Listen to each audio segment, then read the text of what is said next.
And there will be no music for this because, you know, YouTube music rules and all of that. I'll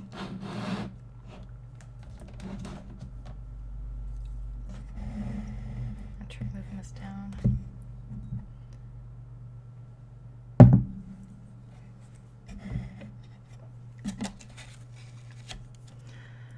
All right. So I might wait a minute for folks to join me, and I'll just edit out the beginning part of this video of me like just screwing around with everything. Look at that brush. Look at that bullshit. I don't think this was the brush I was using.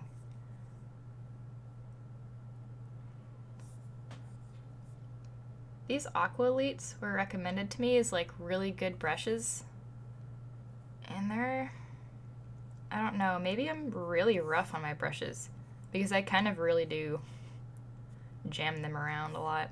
I don't use watercolor a lot like other people would, where it's just swishy swashy, loose and washy. Ha! That sounds like a witch's spell for watercolor, which is amazing. But yeah, I definitely do a lot of like tight details and dry brushing and a lot of like scrubbing and stuff, which you would do with acrylic and oil, and I guess with gouache as well, but I like to do it with watercolor because it's just a paint. There's not like a wrong or right way to use it, so I end up ruining a lot of my brushes and they end up looking like this, where they split apart in the middle. Even if I wash them, like I will wash the heck out of these. And I use this like soap right here to wash them, which is what everyone seems to use. Oof. Yeah, so you like just rub it in there a little bit and then work it through the bristles. And it does work, but even if I end up getting everything out of there, and I'm actually wondering if part of my problem with this brush was that I was using it with the ink, and if you don't wash it out fast enough, the ink will start to dry at the base of the brush, and that might have been what actually happened to me. So, I don't know. I'm a little sad though that I didn't get as many Inktobers in as I actually wanted to, because I do really, really enjoy doing these little Inktobers, and I enjoy doing Inktober just as a challenge as well, because I always do see improvement, even if it's just like, you know, 20 pieces or 15. I think altogether I got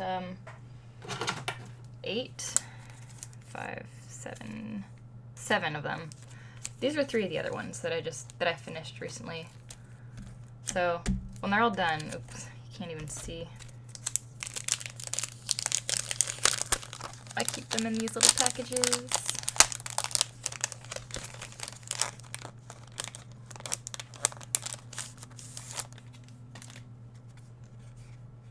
So yeah, when they're all done, I use these little photo corners,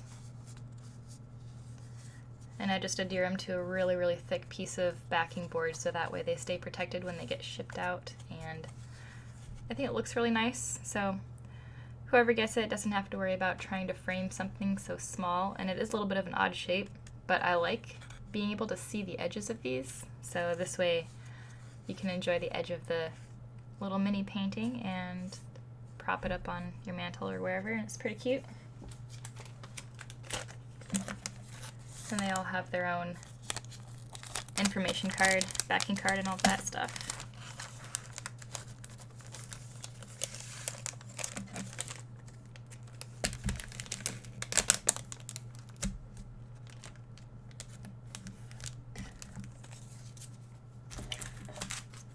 So the other ones were purchased by patrons, but this was the most recent one. Little bone dragon with some fire, and I really like this one. Little white dragon hanging out in the woods. I have it angled because if I do this, you just see my light. Yeah, so pretty cute. They've been fun. And plus I've got these two here. It's October 30th. You know, I don't mind continuing this series into November. I really don't. I don't care. I'm not restricted by October as far as this goes. So if I enjoy something, I just say, you know, just do it whenever you want to. We'll do the tree. I think that'll be the better way to go. Because I think it'll be important to have more time spent on this. I am going to... No, it'll be fine.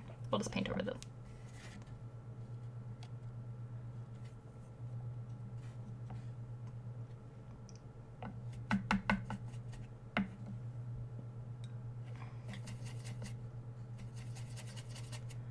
Gonna start by making a very light wash. This is my pure ink over here in this well, pure white on this well, and then I just use the other ones to mix.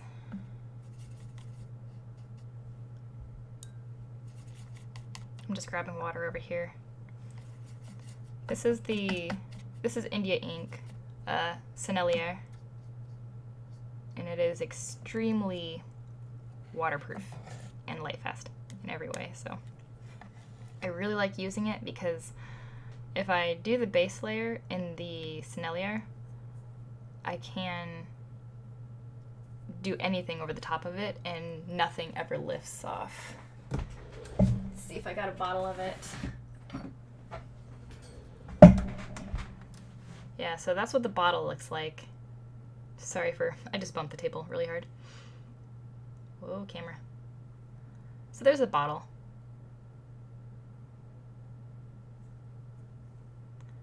And that is probably French. Yeah, really good. It's my favorite ink. And I actually purchased it for Inktober in 2016. And it's lasted me that long. I mean, I think I got a smaller bottle and then I loved it so much that I got that giant bottle.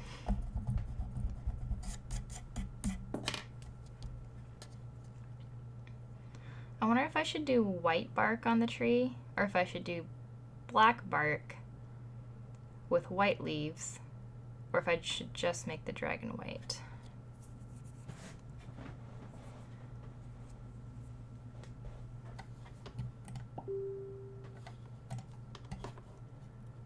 Alright, cool. Somebody checked out the stream. Looks good. Sweet.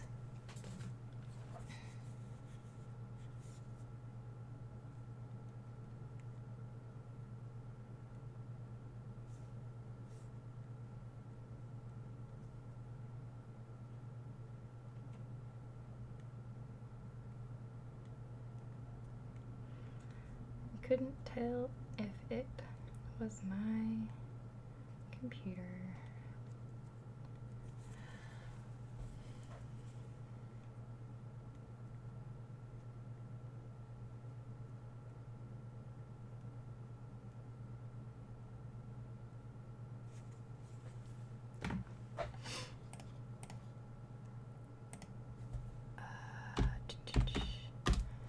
Man, has anyone else been watching ghost stories lately?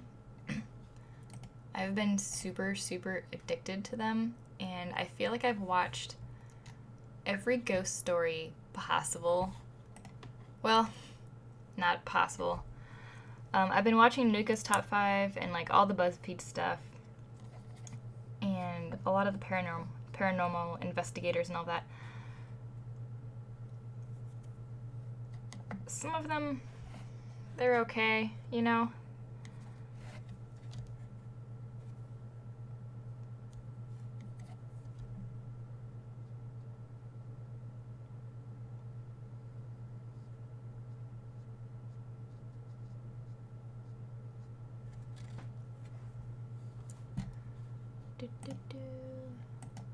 But I like the ones where they they try to figure out if it's actually ghosts or if it's just something else. The ones that have a little bit of skepticism in them, I like those, I think, a lot. Because the ones where they... wow, my voice. The ones where they get too into it, they end up just scaring each other. Excuse me. Or you like... They like layer over a whole bunch of scary music and like... like all of that. And then it's just like, okay, is it really ghosts? Or are we just like having fun in the dark? And you're just screwing around at this point.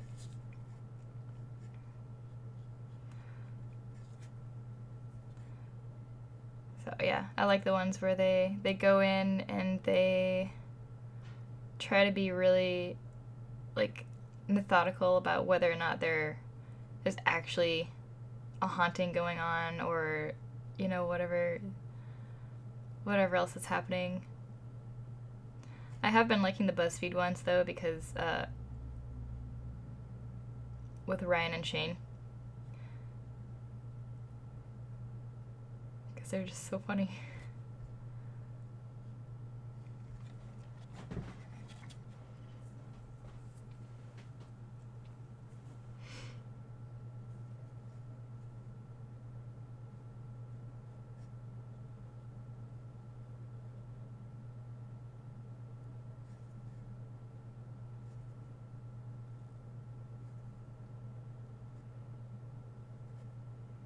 Normally when I'm painting, I'm like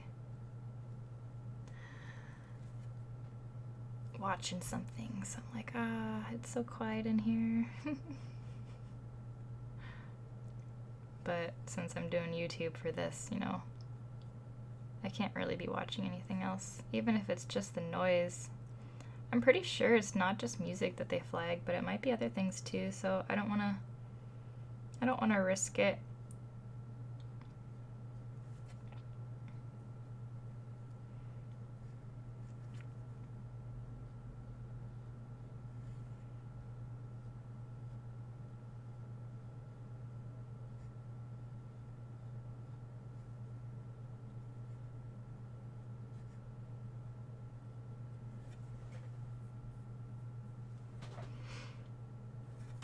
The first layer is always not the hardest. I guess it would be like the ugly stage, right? And I've been trying to make a video about the ugly stage, and the first, I guess, I tried to just one-shot it, and what ended up happening, because I hadn't recorded a video in so long, I ended up saying the word like so much that as I was editing it, I just started really, really hating my own voice. And I also did a whole bunch of annoying things that just like, see, you know? I need to not use the word like so much. It really bothers me. It sneaks in there.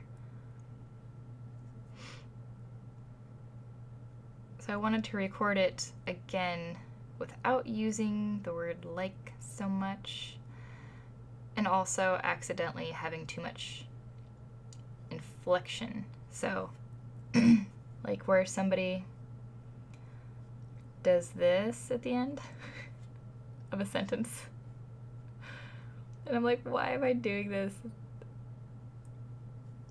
Yeah, I tried to edit out all of the likes and everything, and you can only do so much editing at a certain point before you realize that it's just a big pile of garbage and you can't save it.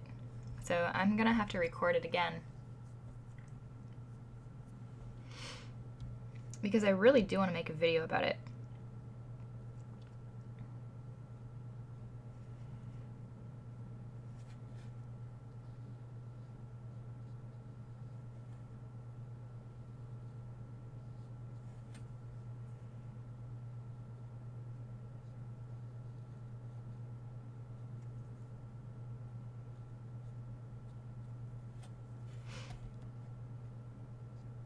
Alright, I think I'm gonna make this tree a lot darker.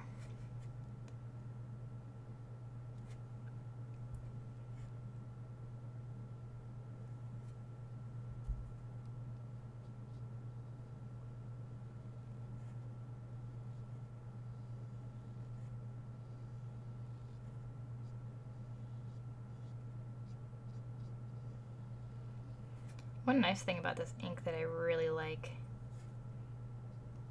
is that you can get a lot of variation in it. And especially when it's layered on top of this paper that I have here, which is, it's watercolor paper that I soaked with coffee.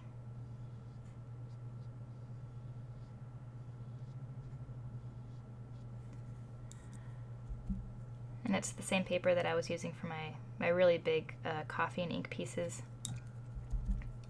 And I had a sheet of it that was left over, and I think something happened to it. There was like sort of a defect on it that made it so it wouldn't have been good to paint on. So I ended up cutting it down and just making these like little tiny ACEO size cards. And I haven't actually known what to do with them until this Inktober, where I was like, well, I used them for Inktober, and I know that inks are really nice on them.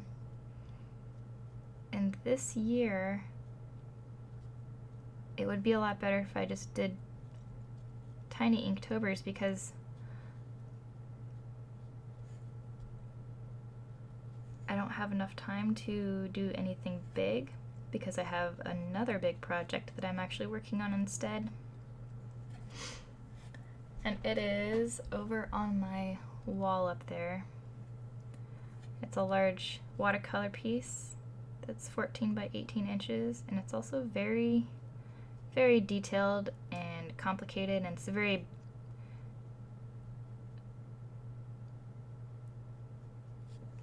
what's the word I'm looking for? Not enthusiastic, but adventurous. Yeah. It's taken me so far, I've put at least a good 40 hours into it. And it still has a pretty good chunk to go as far as time, which I'm okay with. I'm actually starting to realize that I'm seeing the value in just simply spending more time in painting and not rushing things, and that if I just take my time and go slow and really think through my brushstrokes, that everything just comes out a lot better.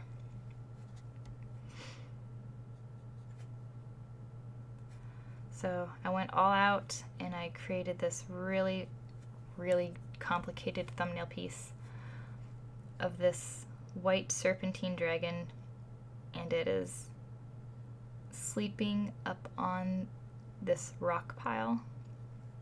Or if you've ever been to the Oregon coast, or like just a coastline where there's those big rocky cliffs, it's kind of like that. And the dragon is like wound its way up in the rocks and it's sunning itself. And the rocks themselves are taking so long, but you know, I'm enjoying it, because I think part of it is because I made a really detailed thumbnail to begin with, so I know exactly what it's going to look like, which means that if I just follow that thumbnail very closely and carefully, then I can get my painting to look like that. And if my painting looks like the thumbnail, I'm going to be very happy. So instead of focusing on trying to figure out the composition or the lighting or any of that, I don't have to think about all of that while I'm working on it, because I already figured it out in the thumbnail, which means that while I'm actually working on it, I can focus on the actual small detail elements. And it's making an absolutely huge difference in my workflow, because I don't second guess myself on anything. I don't feel like I'm taking a big chance with laying down a certain color in like a big area, or what if I did this and what if I did that.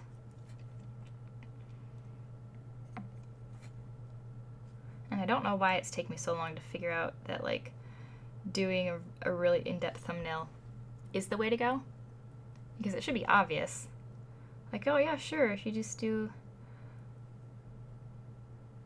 you know, figure out your game plan ahead of time, and of course you're gonna figure out what actually looks best.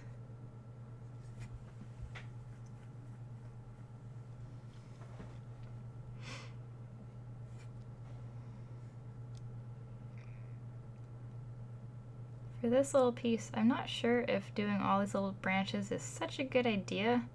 I might end up going back and repainting these in again because I kind of want to make the tree white. I've got the white ink here. And I like the idea of white leaves. And if I have these little tiny sticks everywhere, I'm just going to paint right over them. But that's alright. They're not really taking me that long.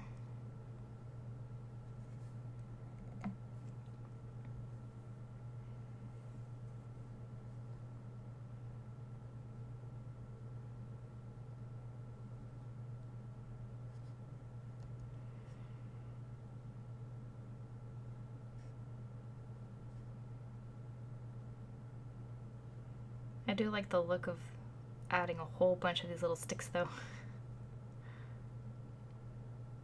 How many sticks is too many sticks? Maybe if I cross over a few of these.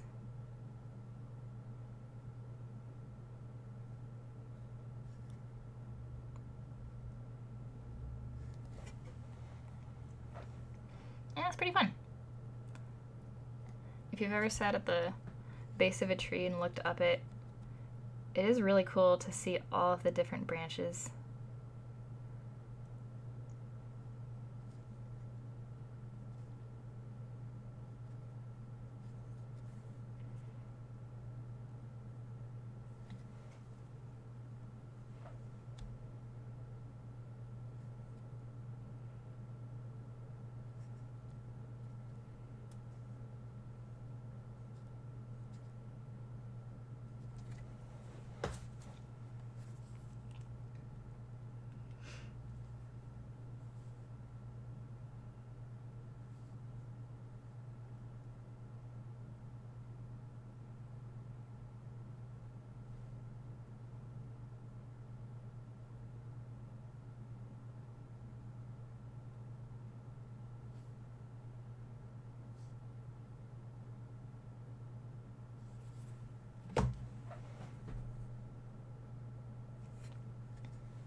What did I do right here?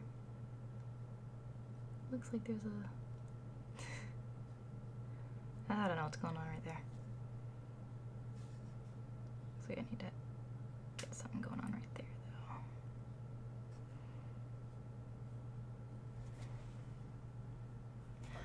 So recently, I found out that I've been accepted into Geekcraft Expo. And I'm very, very super excited about it because I've been looking forward to trying out shows where I am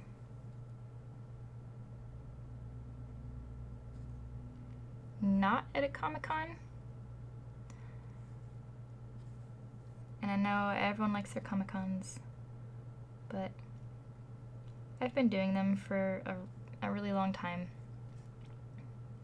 And they're fun for a while. But if you're not really, really into a lot of that crowd, like not the crowd itself, but the pop culture, convention, comic book crowd, it's hard to, I don't know, you realize you're just there to sell stuff. It's hard to really get into a lot of the stuff that's going on. Though usually I love going just because a lot of people have realized that there are artists there beyond like just comic books and stuff like that.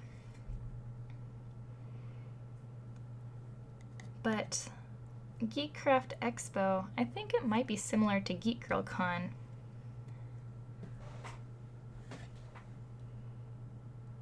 But but I've never actually been there. And I was told it's a really cool event. So I've been dying to get in, and I'm gonna end up doing it with, well, we're sharing a booth. So my friend Bruce also applied, and we decided that for both of us to be able to do it, we're gonna end up splitting a booth, which in the end isn't ideal, but we both really wanted to try it out, and we're like, well, this is kind of the only way we're gonna make it happen this year. And at first we weren't quite sure that we were gonna have it, we're gonna be able to go at all, but yeah, they came back last night and they were just like, yeah, we have enough space for both of you in the same booth, you know, again. But I'm like, heck yeah, you know, I've been really wanting to do that show, and I am absolutely excited to try it out and see what it's like. And it's not the only pure geek show I do, because I do Geek Girl Con, and I absolutely adore that convention as well, because that show, it's not centered on celebrities, but it's centered on not just geek culture, but there's a lot of community and getting kids, and especially girls, into science and everything. And so they have like this huge, they have a gaming area, and I mean like computer games, gaming area for everyone to hang out in, kind of like a mini PAX in that way. But there's no big celebrities, but there's tons of panels, tons of projects and everything for everyone to do. And I love that there's no celebrities there, because the atmosphere in itself, like, people go for different reasons to a convention, and when a convention puts all of its focus, pretty much all of its focus, on the celebrities, a lot of other parts of the show start to suffer. Not every show is like that, though. Like Emerald City Comic Con, for example, they've done a pretty good job of making sure that there's a really good balance between the artists, the vendors, the vendor hall, and the celebrities that they have. And they have things outside of just celebrities. So Bobby Chu, he has a schoolism, like a mini schoolism course that he kind of has at Emerald City. And I'm always showing at Emerald City, so I've never had the chance to actually do one of those little courses, and I've always wanted to. So maybe someday, the next time I get rejected from Emerald City, I guess, which I still haven't found out. I have no idea if I'm still doing it. I'm like waiting to find out if I got in, which is a little bit frustrating, but I'm sure they're working on it. I'm finding out if I got into the homegrown or not.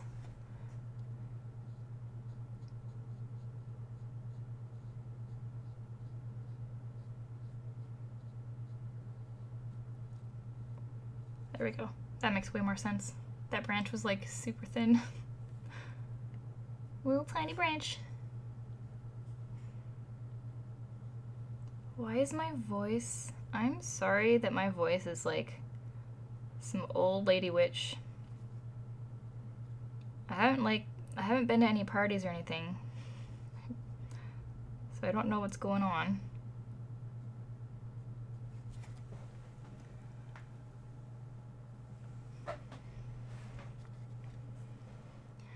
Do we have enough branches? I'm loving all these branches. I just want to add more and more. I think we're doing okay on the branches. Especially if I end up having to go back and paint them all again. Just because I want to do white leaves. So my white is kind of starting to dry out a little bit.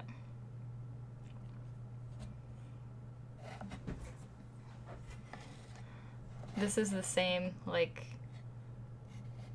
for all of the Inktober's, I just dump black ink in the side, and then I did white ink in the side, and I've been putting a piece of shipping tape, like, over the top to seal it closed. Because once you dump the ink in there, like, it is a complete waste to just wash that out and dump it out, because this will go a long ways. Like, this little bit right here is enough to do, like, 5 or 6 of these. Easy. So I'm not about, and the Senellier ink is expensive, so I'm not about to go dumping that out. No way, dude.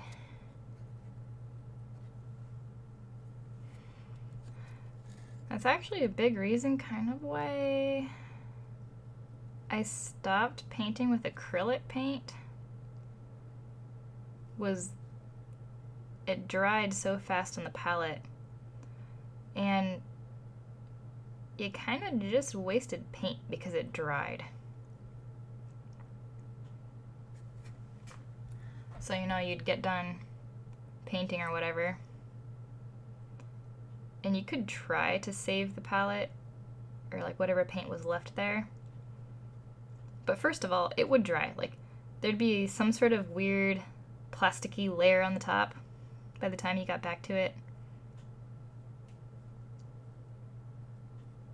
And then, like, you had to break through that layer, and underneath there might be some fresh paint, and you could try to paint with that, but then you've got all these, like, dried pieces of paint getting pushed around your palette.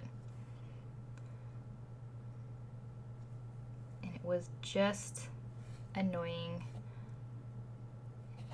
And then if you tried to go color match,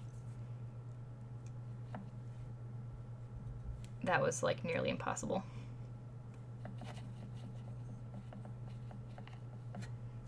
Because acrylic paint, when it dries, it tends to dry darker,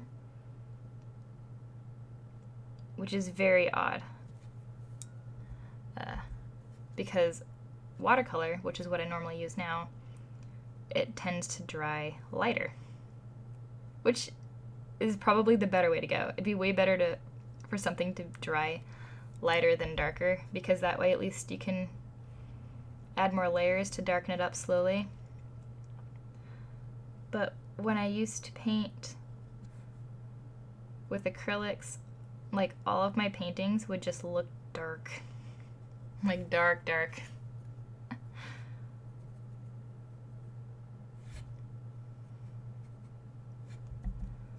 So, I still have a lot of my acrylic paints though, but I really only pull them out if there's something I need to paint that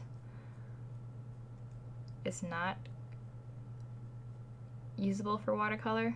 Like, I find, like, a wood cabinet, and then I want to kind of do a wood stain on it, but I want to, like, dry brush it or something, you know, then I use acrylic paint. I just paint it that way.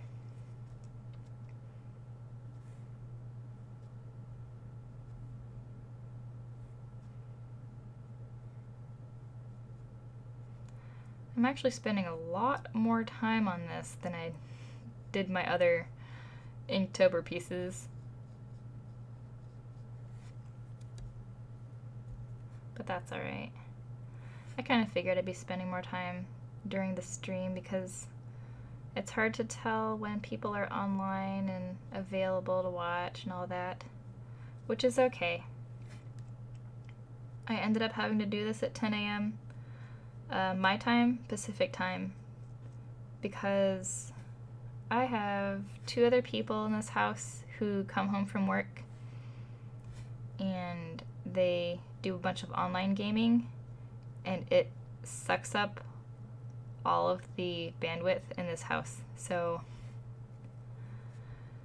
I would not be able to stream at night. There's just no way, unless they were not here.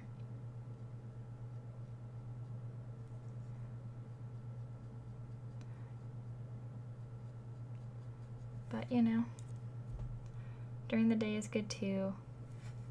Also this way, less chances of me getting interrupted and people coming home from work and all that stuff. But the good part about doing it this way is once I'm done, the stream will be up for people to watch later. So if you're watching this later, I'm sorry my timing didn't work out. If you wanted to join, or if you just didn't realize that I was actually live streaming, which I don't think I've done on this channel. So you might not even been expecting it. I've only really been announcing this stream for like a day. I didn't really give a whole lot of notice, so you know, I don't really expect most people to have known that I was gonna be doing this, so that's alright.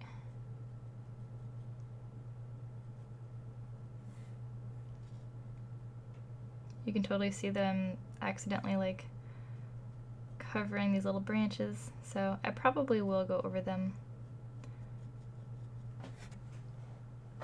But I like how kind of washy it's looking, letting a little bit of the paper peek through there. I don't think it's necessary to always have everything highly detailed and rendered out, just to get that suggestion of a shape there can be enough. And I do like my choice of the white leaves, as weird as that is. Maybe they're flowers. Yeah, that's right. They could totally be flowers. That's what we're going with.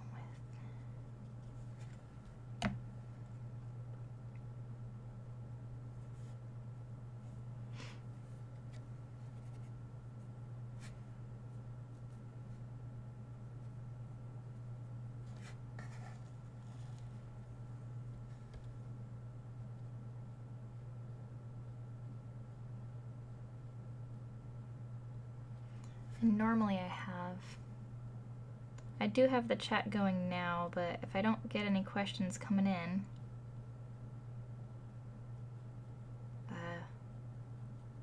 if you're watching this later, you won't be able to put your questions in the live chat, but you can put any questions that you have down in the comment section and I'll still answer them down there.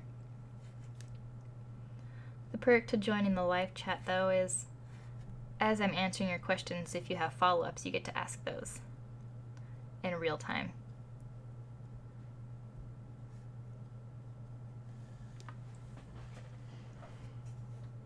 I'm gonna get a drink of my coffee.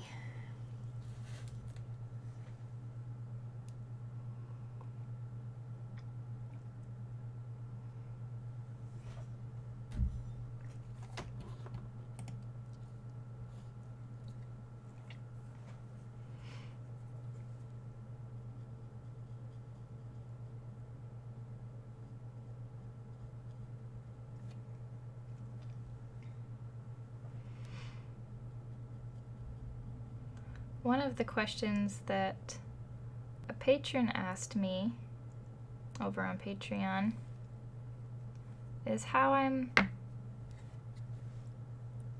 willing or able to get used to the idea of selling my original art pieces.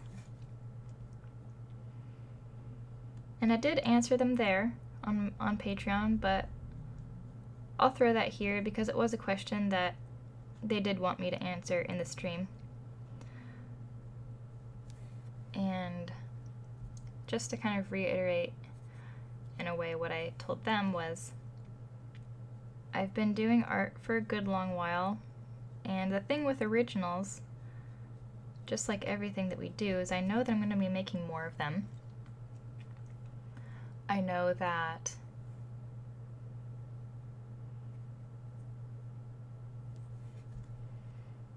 with each new original I make, especially as I'm learning, the new ones are going to be better than the older ones.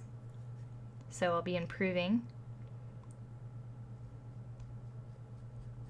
And if there's a piece that I really, really like, I can always keep it for a little bit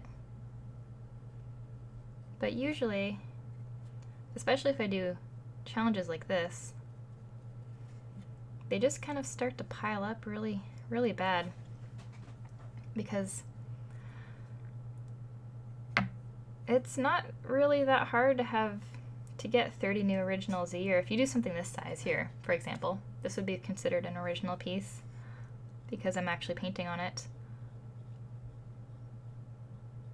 If I did 30 of them a year, they would start to pile up. And even if I do sell an original, it's not that I don't like it, but originals are always priced higher, not just because they are the original one-of-a-kind piece, which makes sense. I mean, the detail and everything in an original could never be fully replicated in a print, no matter how good the print is. But if you price it higher, someone who is willing to spend the extra money on an original, they're also going to appreciate that artwork a lot more than someone just buying a print. So if I sell an original piece and it's a little bit more expensive, I also know that the person who purchases that piece is going to appreciate it and take care of it. And I keep that in mind when I sell them, because it is good to have those originals go to new homes. Because if they're just sitting in my studio all the time, then, I mean, I'll appreciate them, but I do believe at a certain point that it's good to put your art out there in the world.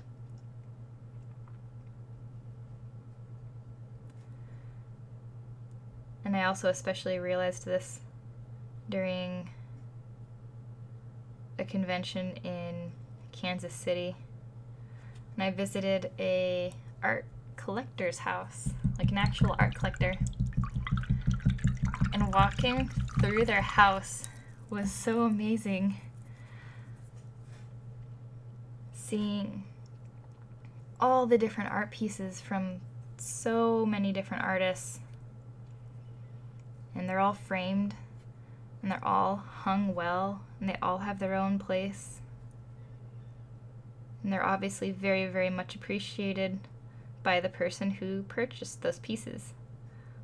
And so I think, I keep that in mind too, that if I sell a big piece,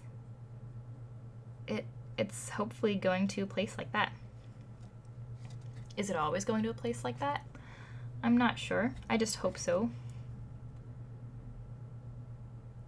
But I also make sure that I keep really good records of all of my artwork too, so that way I can make prints if I really want to, even though they might not be as good as the original. That's okay. But if I make a good print of a piece of artwork where I sell the original, at least I can have a print of that for myself if I do enjoy the piece. But I'm also an artist by trade, and this is like my job, so if I never sold any originals, I wouldn't have enough space in my studio anymore. But that's just part of the job too, is letting that artwork go out into the world and be enjoyed by others. So I'm usually pretty happy when somebody picks up an original. And that's a big part of making sure that everything is priced correctly. Priced for what it's worth and how I feel it's worth to me, so that when it goes out into the world, it goes to the right place.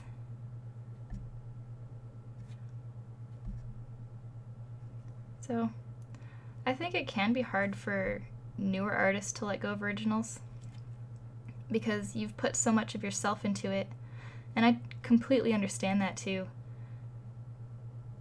You put your love of the art into it, and your time and your energy, and a big piece of you into it, and it's hard to imagine letting that go.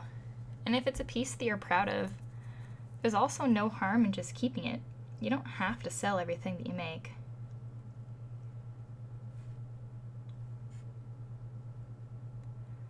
some of my originals that didn't sell at Norwestcon. I just hung up in my dining room, more or less because I ran out of space in the studio, so I don't have anywhere else to put them, but if they're already framed, I might as well just hang them up somewhere. And I figured maybe I can enjoy them for a bit, and if somebody else decides they really want them, then yeah, we'll figure that out.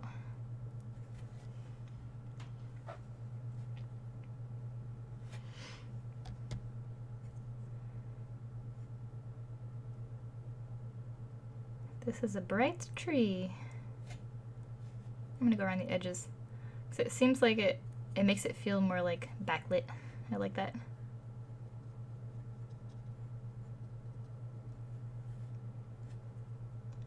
I love this white ink.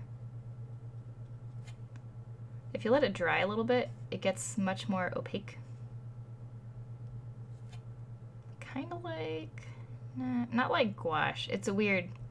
It's definitely still ink, but it doesn't have the flatness of gouache. But it does have the opaqueness of gouache. A slightly watered down gouache, maybe. I think I'm gonna make the dragon white and some black grass and stuff down here with maybe some white, a couple of little white flowers. I might actually do some like little white, because we decided that these were kind of sort of cherry blossom type flowers, but white ones. So I think what I'll do is have a couple little like of the cherry blossoms just like falling down.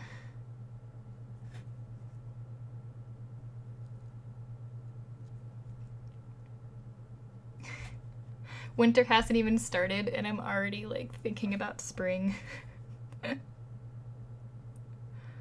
I feel like I missed the summer here, because we were traveling and we were gone for like the best part of the summer here. The 2 weeks where we actually had temperatures over 80 degrees, which I'm like a cold-blooded person though. 80 degrees is really comfortable for me. So when I found out that we were gone during the 2 weeks of summer, that we actually had real summer weather, I was really sad, because I got back and it was just very, very tame, which I guess would be good because we've been dealing with a lot of like fires and stuff like that in the summertime, so it was probably good that we had a bit of a more tame summer for once. But I still kind of miss it. Instead, we ended up spending all of that time, well, it was technically a work trip for my husband, but I was a tag-along because it was to Dublin, so Ireland, and then we went over to London and up to Edinburgh, which was really awesome.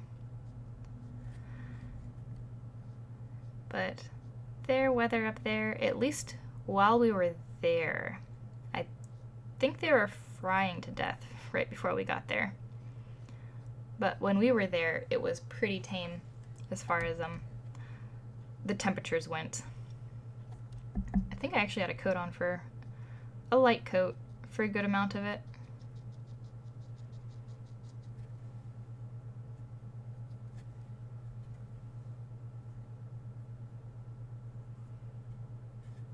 I'm gonna type something here in the chat just in case anyone shows up.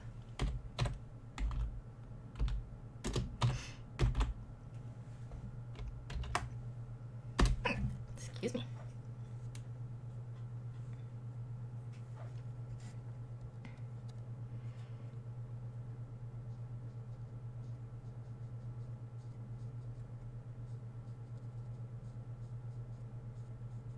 Just put the grass all the way across, why not? Gotta hide the base of that trunk somehow.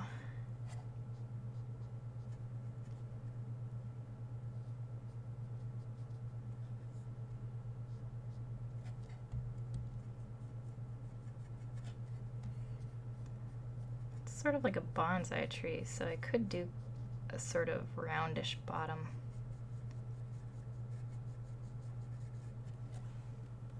Kind of give it that bonsai feel. Hi there! Hacker Fox! So, hi! What all did you see on your trip? Oh man, I saw so much stuff. So, in Dublin, it was mostly just me walking around downtown while my husband went to work.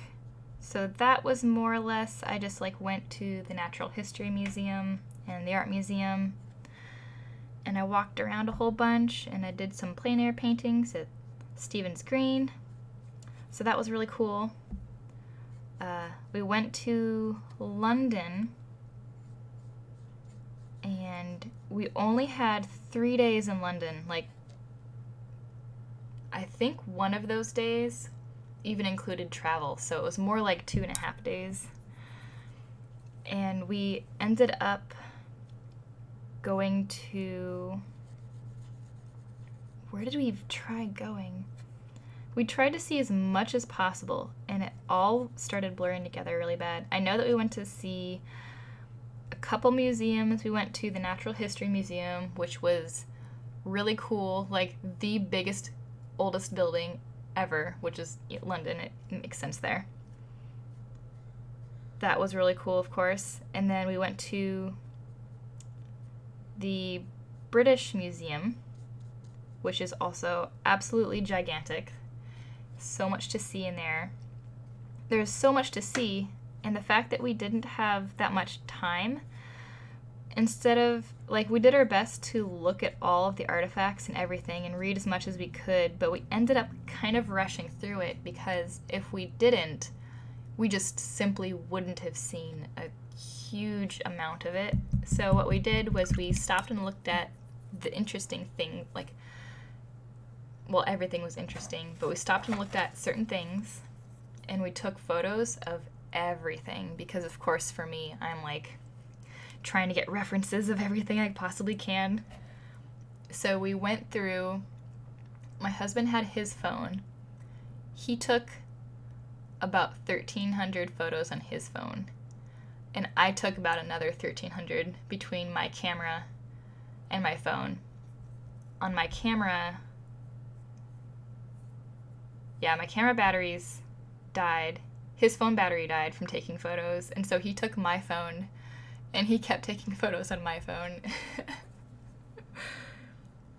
So at least that way we can go back, and I do remember looking at a lot of this stuff, but I can go back and look at the photos and try to, actually really look at the details of things and enjoy it that way.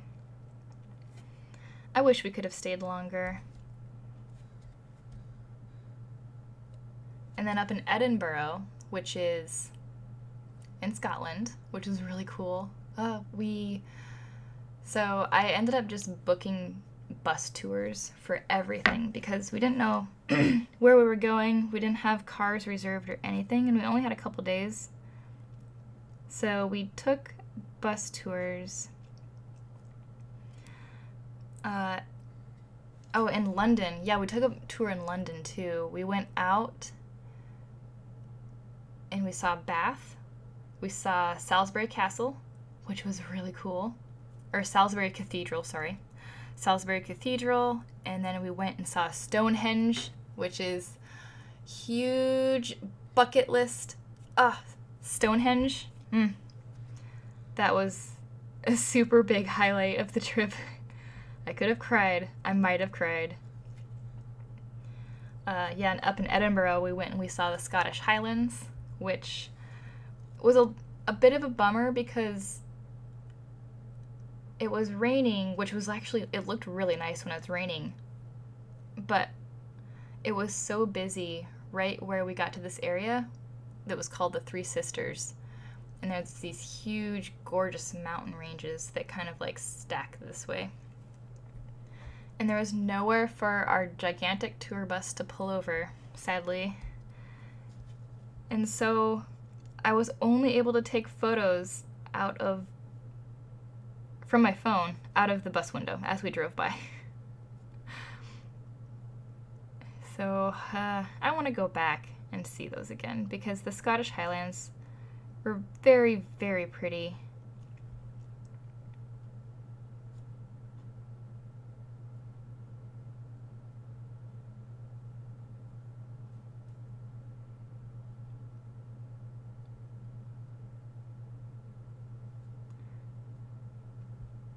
How many dots should I put down here? But yeah, really amazing trip. I got such like a good rejuvenation from kind of disconnecting myself from online stuff and just getting back to looking at like just raw nature, which is always my biggest inspiration. It was really awesome, and I feel really lucky that I actually had that chance to do it, because if my husband didn't have a work thing going on, it meant that his plane ticket to the UK and back was covered. So we had a huge expense that was covered for us, so we got really lucky there. And then of course, just bouncing around. Once you get to the UK, it was like a train ride from London and like an hour-long flight from like Dublin to London. So that part we could afford, but it was like that big chunk ticket. That was the hard part. That's a bummer. You'll have to go back. Yes. Oh, I want to so bad. If we do end up going back, I want to spend at least a full week at each place and not just, or we might even go to different places. I think I would like to go back to the Highlands for sure, because I'd like to visit a few old castles and stuff too. So I think we would like to go back there and maybe back to London again. How long does it take you to do the plein air, and how much time do you allot? So I did 2 plein airs in Dublin, and I only did the plein airs in Dublin because that was where that's where my husband had his work thing. So while he was at work, I was just wandering around the city, just doing whatever for like all day until the afternoon when he got off work. So I had a lot of time to myself. So I didn't restrict myself on the amount of time I spent on the plein airs. I just kind of did them because I had a lot of time, luckily, to myself. So for the amount of time, though, at least a couple hours for each plein air. Easy. Because doing anything in person just feels like it takes a lot longer. And I ended up picking really complicated scenery, which is fine, because I knew I had the time. So probably between a couple hours, maybe. At the very, very most 3. It depended on like how much my legs had fallen asleep continuously, or if somebody showed up and they were like really obnoxious and loud and kind of, interrupting me, then I would probably be like, yeah, I'm done at this point. But I always take a photo of the area that I'm doing a plein air of, so I can look at that photo and finish it later if I really wanted to. Do you do plein air at home?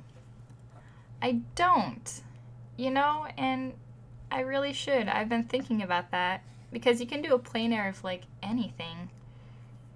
All it is just painting by looking at something. And I have a ton of plant life outside that I can do, and succulents. I've got a bunch of those that are like in the front window that I could paint. And we do have a park that's nearby, and I thought about taking my easel down there and trying to do some paintings. And the hard part is just getting out of the house to do it. But that is something that I should try to make a bigger effort about, because they somehow, I don't know, here, let me see if I can, oh good, I do have it here. Because here's the book that I did my plein airs in. There's something about them that, so there's that one that I did of the Stevens Green. This one took like a good 3 hours. But there's something about them that's just really, it's really different than looking at a photo and trying to do it from a photo. Because when you're looking at something in person, you interpret everything differently with your eyes than you do with the photo. Because if you look at a photo, the camera already interpreted everything. But when you look with your eyes in person, you see things differently. Because, you know, he got binocular vision. And then there's the other one. And this one was, this is the side. I think if you go around the corner, there's the entrance. This is the Natural History Museum in Dublin. And this one was tough because the lighting kept changing to really bright and then cloudy and then really bright and then cloudy. And I was like, you know, and then everything just turned really yellow. I just used yellow in my painting, and it's not really yellow. I just, you know, the lighting got weird, and then everything got weird. That is one drawback to doing plein airs, is if you might not have consistent lighting. So sometimes it's just like this constant battle of trying to figure out what color everything is. The lighting on that is amazing. Thank you! I should do more of them. I love doing anything with water in it.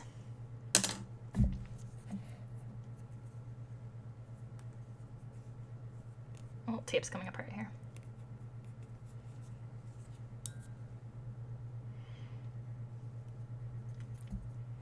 Alright.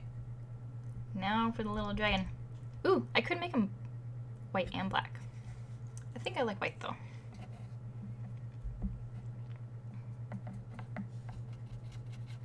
Could make him kind of gray. Yeah, I should do more plein air. I mean, I live in an area that's really, really rich with beautiful scenery.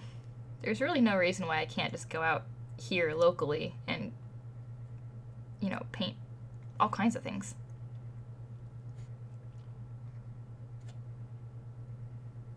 I thought about going down to the, the botanical garden.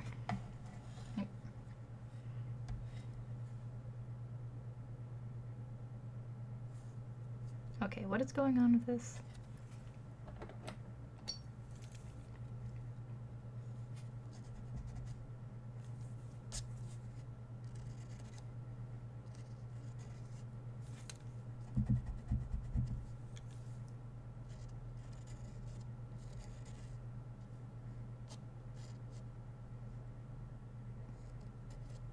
There we go.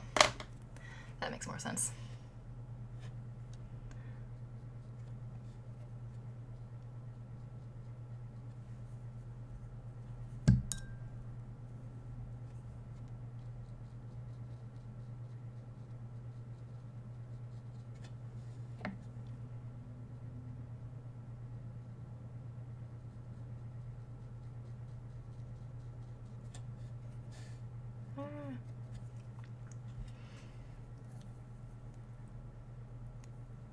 I think we get used to our surroundings. I forget how beautiful things are sometimes because it's not fresh and new to me. That is totally true. Though, I mean, I also just really, really enjoy living here. Because I've lived in a few places, and I'm always drawn to the mountain areas and anywhere where there's just beautiful scenery. And also, as far as plein airs go, I have noticed that sometimes people, it's hard for us to distinguish between what we traditionally think is pretty and what, as an artist, we can make pretty. And one of the best examples of this is what James Gurney does on his channel. His plein airs, like, he'll sit down and he'll, like, set up in front of, like, a supermarket, like, entrance. Quite literally, this is one of his videos. He sets up in front of a supermarket entrance and he just paints that, and it looks really cool. And I'm like, I don't think I would ever sit down in front of a supermarket and go, oh wow, this is so cool and pretty, and I'm gonna make this an awesome plein air painting.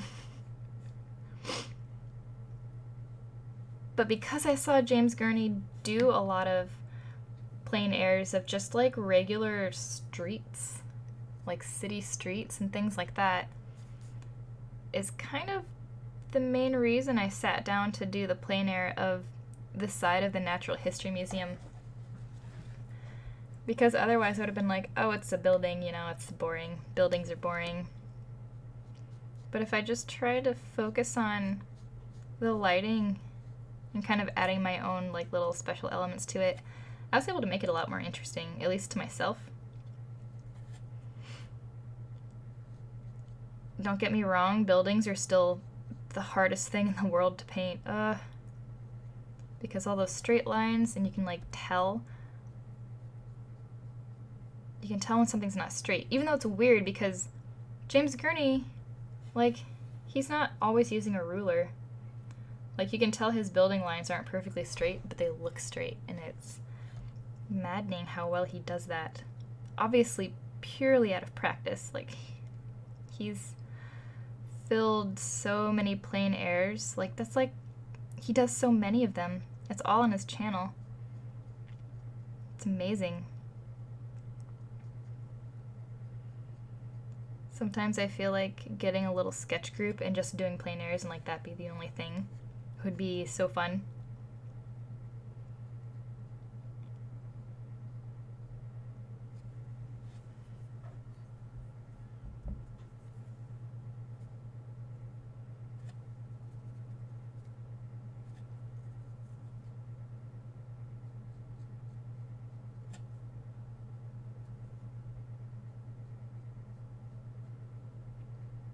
Also, now it's going to start getting colder outside, which would make doing plein airs a lot more difficult.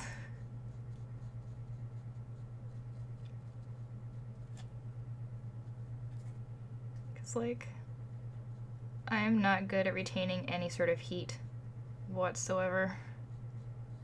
I get cold so dang quick. And especially my hands. And I think painting something with frigid hands would be the hardest thing in the world. Painting, drawing, everyday things. It is. And James Gurney did mention something that has stuck with me. Was it James Gurney?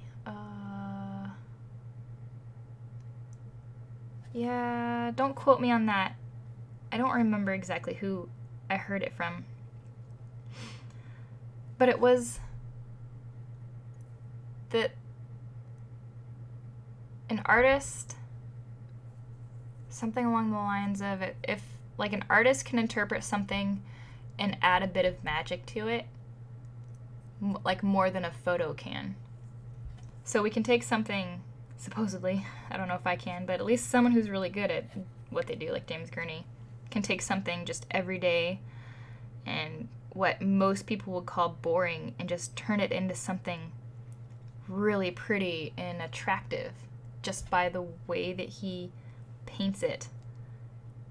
And I always found that really, really fascinating, and it's given me kind of a new hope for everything, because when I was first starting out in art, you know, like a lot younger, I specifically remember constantly thinking about how boring a lot of subject matter was. But if you change your mindset into, it's not that it's boring, it's just you're not finding the magic in it, it's really helped me, especially with my painting now. I'm painting a lot of like rocks, a lot of rocks, a lot, like so many rocks. And I've spent the last 40 hours painting nothing but rocks on this painting. And just remembering that a rock can be boring to a lot of people, but it's more interesting to me because I know that I want to, how do I even describe that? I know how I want it to look, and I want it to look cool. That sounds really lame. I'm gonna paint cool rocks. Gosh. I don't know what I'm talking about. Who doesn't want to paint cool stuff, though? You just want it to come together.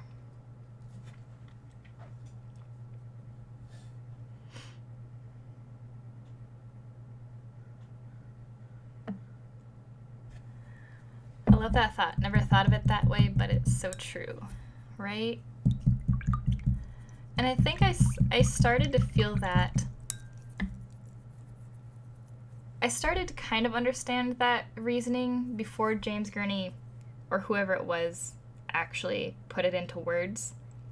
That, like, how is it that some people can paint the most boring of object and make it look attractive? And I noticed other people were seeing this too, because they'd comment on his work and go, how can you make this look so good? It's just a lamppost. Like, that's actually really funny, thinking of it that way. It's just a lamppost, but it looks so good.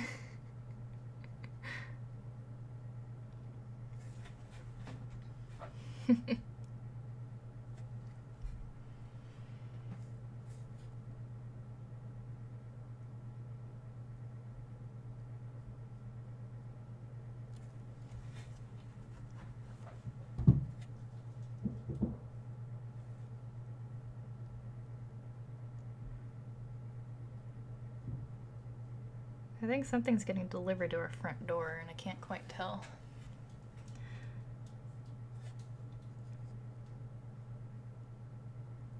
You know what? They weren't actually knocking, so couldn't have been that important.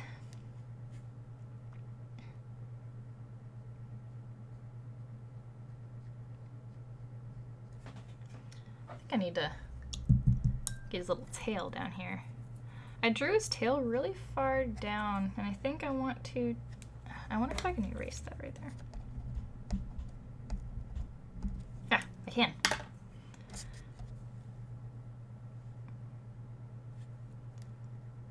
His tail comes around. I kind of want to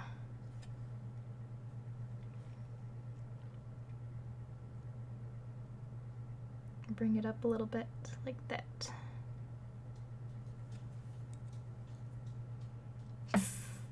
My cat's, he does not like people at the doorway, so he's running around right now kind of growling. It's a little bit funny.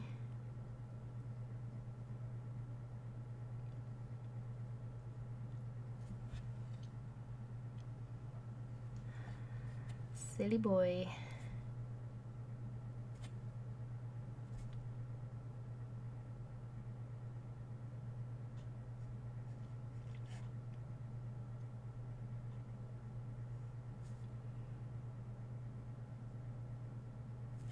I think this one is just about done.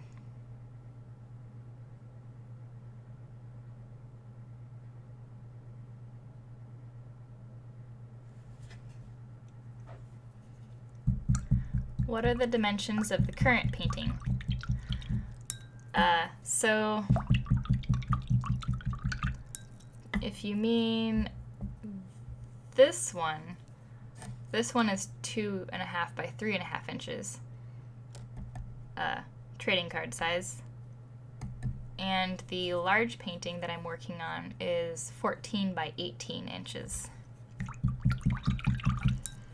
which is the max size that I can go.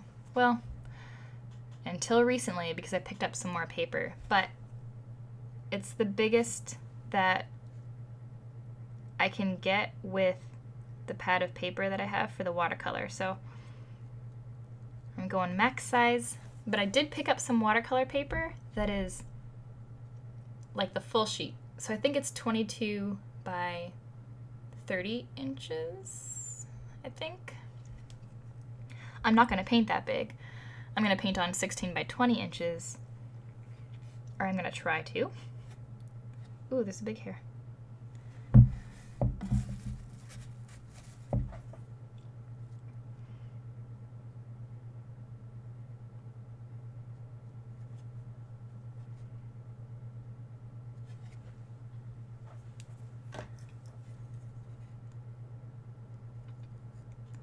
Don't have the benefit of the pencil.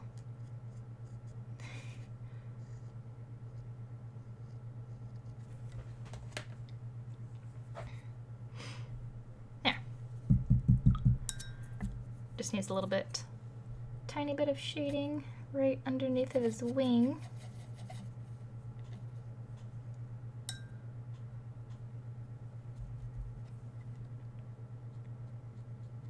Pull that down.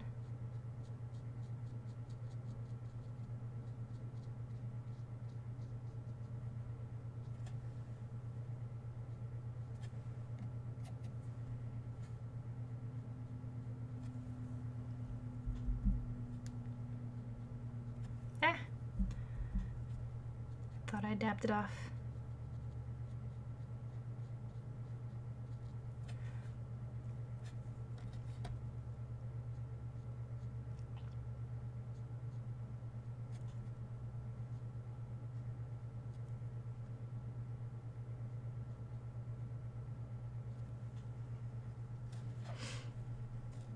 All right.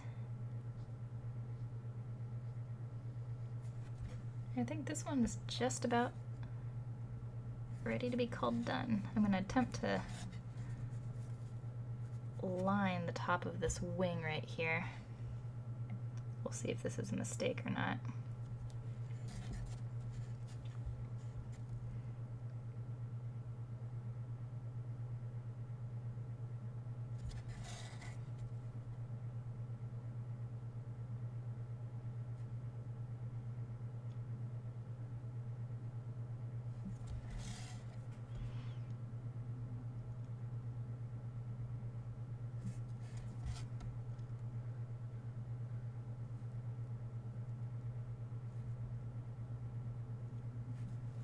There we go. And the little sleepy eyeball.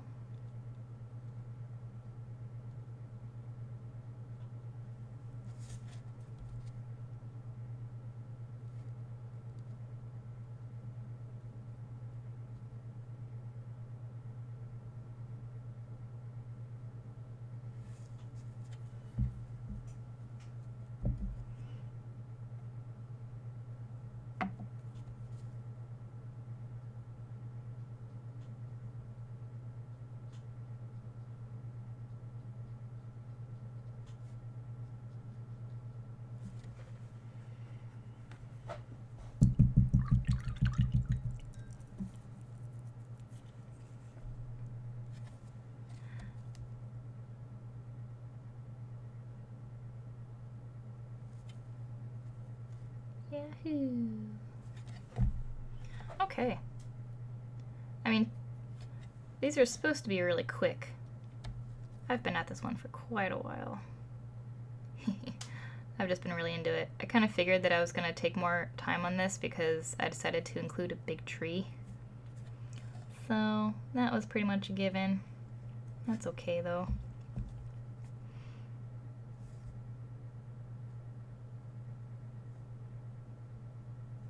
There we go. Okay. I should sign this. And I'm going to use a pen to sign it. For once, I actually have enough space down here.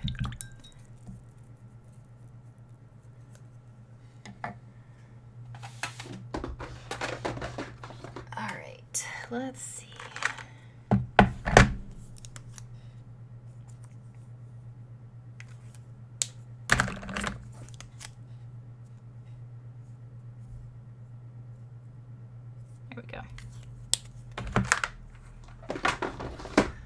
got this Pitt artist pen. Still falls within the rules of Inktober because it is an ink pen. And let's see, what would be more balanced? I think I will sign it on the left. Actually, let's see. I think it'll be better to put the photo corners here and here, so I'll sign it over here. Let's see if I can put my signature inside of the image just a tiny bit.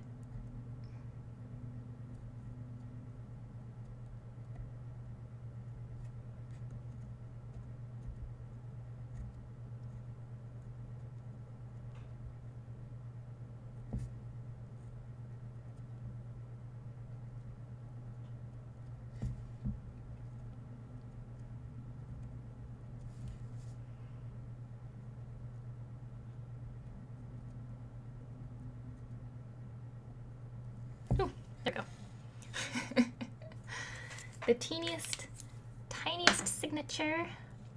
All right, I'm gonna grab a, oh no, I don't have any more.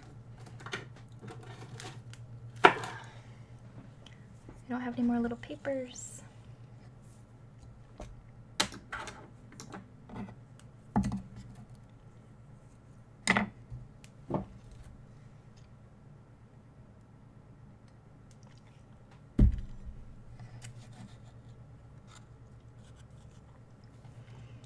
Let's see if I can get a good close-up.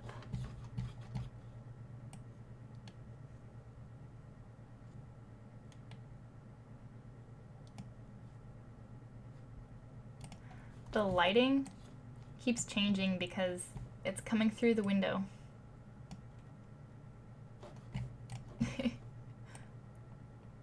Let's see.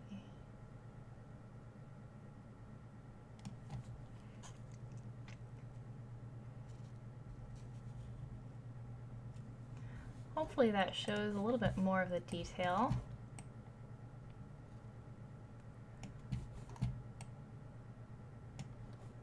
If I knock it down so it's just darker.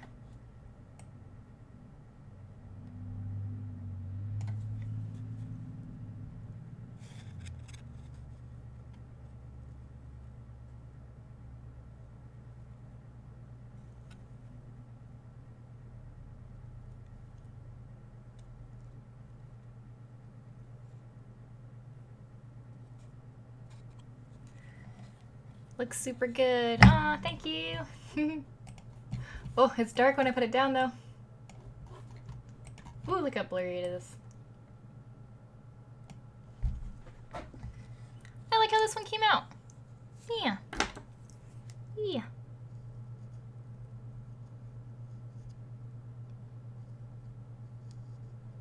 Yeah, so once I get a few photos of it,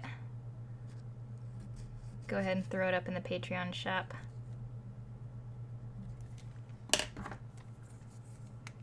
Love his head and the leaves and blossoms.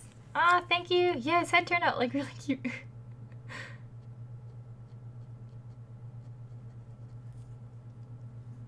I'm just using this extra small liner for a few details that I missed with the brush.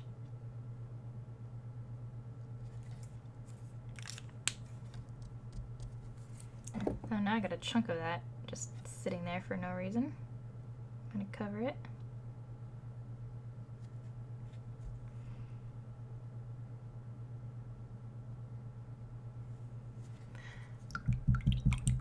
And if you're someone who is watching later, because I'll have this up on my YouTube channel for anyone who needs an hour and a half of me chatting. So I'll have this up on YouTube for forever. I'll make a playlist of these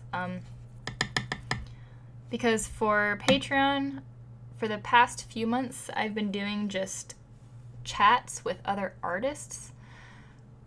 But other artists are not always available for the chats because we all have a whole bunch of stuff going on all the time.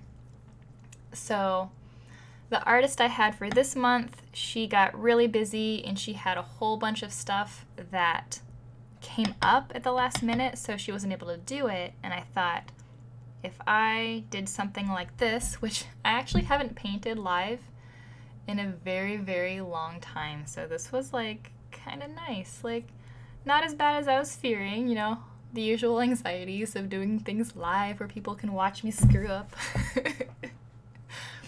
Ensemble of Wolves, hi! Just stepping in to say hi. This turned out so cute. Aw, thank you. Yeah, we're pretty much all done at this point. So yeah, I'm gonna get some photos of it. I'm gonna throw it up in the Patreon shop. And if anyone else is coming by, there's a link to my Patreon down there. So patrons get first dibs on all of these little tiny miniature originals, along with some other goodies and stuff. So if you want to join me over there, you can get access to this and more. And also you'll get notifications of these fun live streams. And yeah, I guess you could also follow my YouTube channel. Just follow me here and turn on notifications and you'll see when I go live. If these go well enough, I'd like to do them more often, but I don't know how much more often, so we'll see on that. I need to clear the desk so that I can cut a little backing board. So I'm gonna spiff it up just like this one here. So I'm gonna put some photo corners on it and put it in this little package and make a little, actually I might have one of those available. Do I? Let's see. I just put up new shelves and all of my stuff is rearranged. I do have one. We can fill this out real fast. Let's see, what should we call this? We kind of decided this was cherry blossoms, right? Inktober. What number are we at? I think this is number 8. I think this is 8.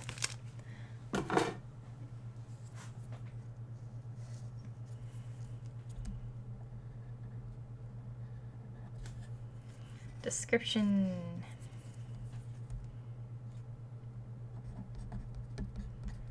White dragon on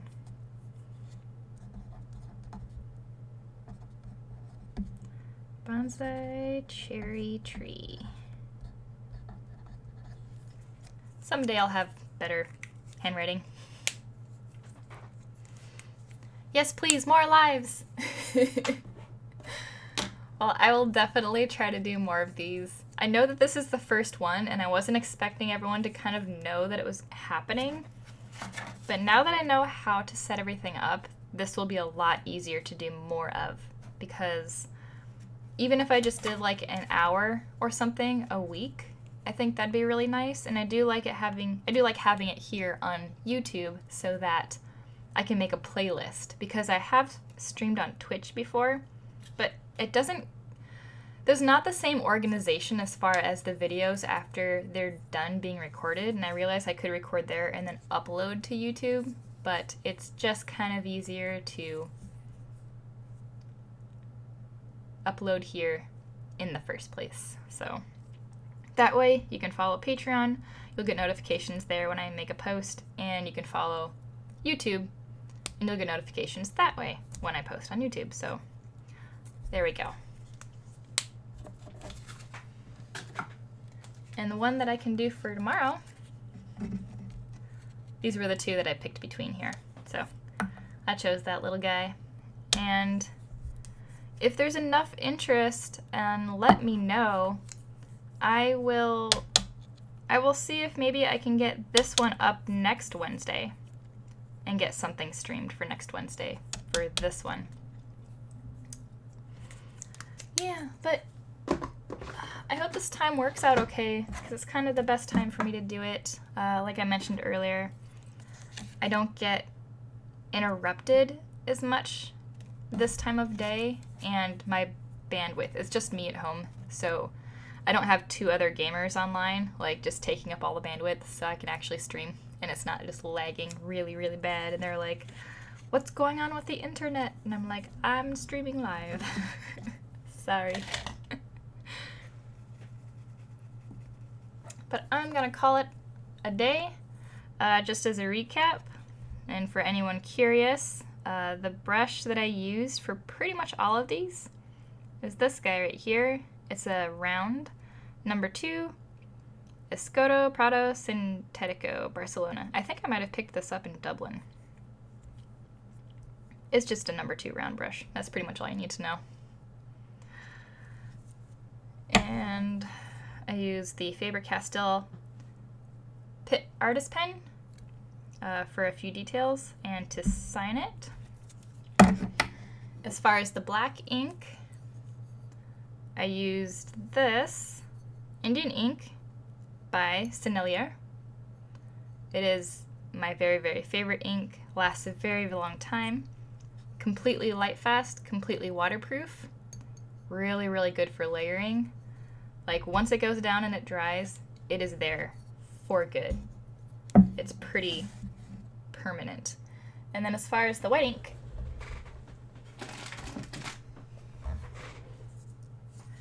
I'm using the Higgins ink. This white ink though is not permanent. So it says waterproof on there, but I kind of call BS on that, because if I were to take my brush with some water on it right now and rub it around on these leaves, they would smear around, absolutely. So this is for real waterproof, light fast, permanent. This, not so much. But I do like this because it layers over the top of the Senellier really, really well, and magnifico. So there we go. That is everything, and then water and just this little cheapy palette. See, I still have a lot of ink in there after today. So I'll put another piece of tape over that to keep it wet for next time. Hopefully it lasts. Alright, you guys, thank you for joining me, and it's been awesome hanging out, and I hope we get to do this again really soon. And I will let you all know when the next one is, and hopefully I'll give you some more, I'll give you a better lead time on it rather than just like the day before I stream. I'll try to do like at least 3 or 4 days or a week if possible. So that way you can kind of like plan for it and know that it's coming up. I am going to go get something to eat. Thanks for joining me, everyone. Bye.